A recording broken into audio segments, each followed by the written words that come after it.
Hey guys, so welcome back. This is how to fix HP LaserJet tone error.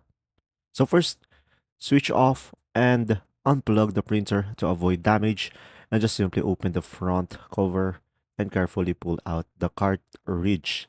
And after that, check for protective tape for new cartridges and remove it if it's still attached. And make sure the metal contacts are clean as well, or use a dry lint-free cloth to wipe toner cartridge contacts and matching contacts inside the printer and slide it back in firmly until it clicks into place. And after that, just simply reset the printer by plugging in and turning it on and print a test page. I hope this video helped you understand more.